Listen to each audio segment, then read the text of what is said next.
السلام عليكم.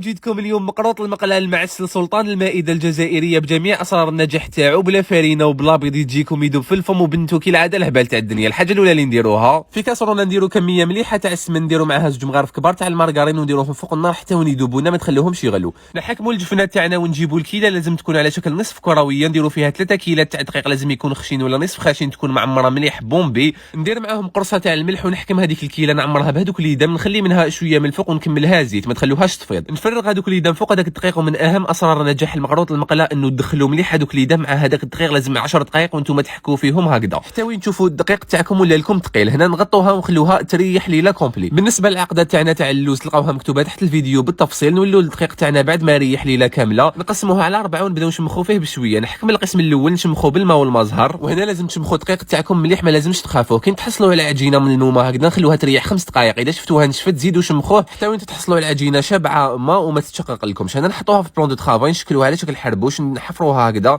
نحط فيها الحرابش تاع اللوز، من بعدك نغلقوها مليح ونحربشوها مليح. هنا اذا جاتكم صعيبه اقسموها على 2 وبداو تخدموا بالواحد. هنا بعد ما حربشتو نزقموا مليح بالكوبات ونقطعوا المقروط تاعي، ونزيد نزقم الحبيبات مليح ثانيك بالكوبات، بعدك نحطوهم في السله ونديروهم في زيت لازم تكون سخونه على نار تكون متوسطه حتى وين يتقلاو يتحمروا مليح. بعدك رحت حضرت العسيله تاعي استخدمت هذه تاع ايلا، لازم تكون بارده والحبات يكونوا سخونين، نحطوهم يتشربوا حتى وين يتشربوا مليح باش تقدموهم وبصحتكم.